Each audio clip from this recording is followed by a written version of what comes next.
ஆசிரியர் சகோதர சகோதரிகளுக்கும் பாசத்திற்குரிய மாணவ செல்வங்களுக்கும் முதற்கண் என் வணக்கத்தை தெரிவித்துக் கொள்கிறேன்.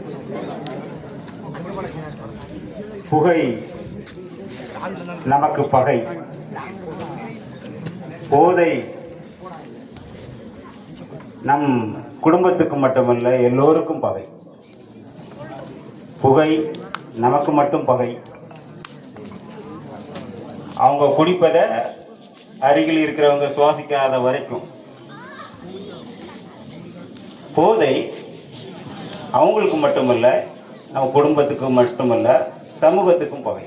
அதுதான் பல்வேறு கதைகளில் இப்போ உரையாற்றியவர்கள் உங்களுக்கு சொல்லியிருந்தாங்க.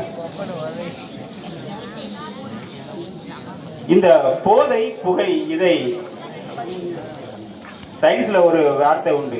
எப்படின்னா, புற்றுநோயின்னு ஒரு ஹெட்டிங்கில் புகை மற்றும் புகையிலை மட்டுமே 80% புற்றுநோய்களை உண்டாக்கும் அப்படின்னு.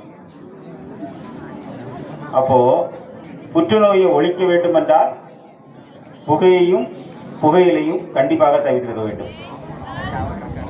மீதி 20% புற்றுநோய் நம்முடைய வாழ்வியல் பயன்பாடுகள்னால ஏற்படும் அப்படின்னு சயின்ஸில் கொடுத்துருப்பாங்க. அப்போ அந்த 20% நோய்கள் வாழ்வியல், அதாவது நீ பிளாஸ்டிக் பயன்படுத்துறது, பிளாஸ்டிக்கில் ஃபுட்டை வாங்குறது, அப்படி நிறைய வாழ்வியல் பயன்பாடுகள் இருக்குது, அதனால் ஏற்படுறது. இந்த 80% புற்றுநோயை தவிர்க்க வேண்டும் என்றால் கண்டிப்பாக இந்த புகையையும் புகையிலையும் கண்டிப்பாக நம்ம என்ன செய்யணும்? அறவே ஒழிக்க வேண்டும். இதை அறிமுகப்படுத்துவர்கள் யாராக இருப்பாங்கன்னா, உங்களுடைய நண்பர்களாக இருப்பாங்க, உங்களுடைய செல்போனாக இருக்கும். இந்த 2 பேரும் தான் அறிமுகப்படுத்துகிறாங்க. அதனால தான் சொல்லுவாங்க, கூட நட்பு கேடா விளையும் அப்படின்னா. என்ன கூட நட்பு? நம்ம 6th இருக்கான், 12th ஃப்ரெண்ட்ஷிப் வைப்பான். இதுதான் கூட நட்பு. 11th 12th படிப்பான், காலேஜ் முடிச்சு கல்யாணம் முடிச்சவங்க போய் ஃப்ரெண்ட்ஷிப் வைப்பான்.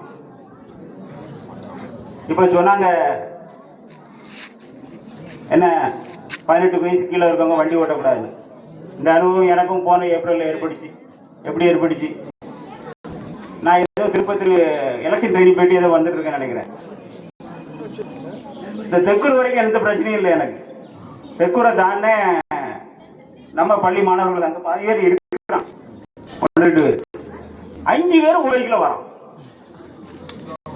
வந்த மட்டும் இல்லாம எரிய 3 நேரம் ஓவர்டேக் பண்ணி இருக்கிறான். நான் என்ன பண்ணு தெரியல. என் மேல முடிச்சிடக்கூடாது, எனக்கு பயம் இருந்துச்சு.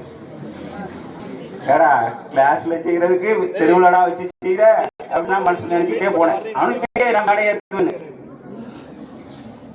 இங்க அங்கதான் இருக்காங்க. சரியா? இப்படிதான் போகக்கூடாதுன்னு சொல்லி உங்களுக்கு பல்வேறு கதைகள் என்ன செஞ்சிருக்காங்க சொல்றாங்க. அதுல எப்படிலாம் இருக்கான்னு பாரு. அந்த 5 பேர்ல ஓட்டமே நம்ம ஸ்கூல் படிக்க அவன் யாரும் எனக்கு தெரியல. 2வது கடைசியில் இருக்கிறவன் ஒரு +2 பையன், அவன் எனக்கு தெரியுது இது கேஸ் அப்படின்னு இங்க இருக்கான். அடுத்தவன் ஒரு 10th பையன், இவனுக்கு இடையில ஒரு 7th உட்கார்ந்துருக்கான். இதுதான் கூடா நட்பு. இந்த கூடா நட்பு தான் கேடா விளையும். சரியா? இவன் தான் அறிமுகப்படுத்துவான். நீ இப்படி 12th இருக்க, நீ காலேஜ் முடிச்சவங்க ஃப்ரெண்ட்ஷிப் வச்சிருக்க, இல்ல கல்யாணம் முடிச்சவங்க ஃப்ரெண்ட்ஷிப் வச்சிருக்க, அதான் பெருசு நினைச்சிட்டு இருப்ப. சரியா? அவன் தான் உனக்கு அறிமுகப்படுத்துவான். போய் இதை பயன்படுத்துற, இதை பயன்படுத்தினா வள்ளி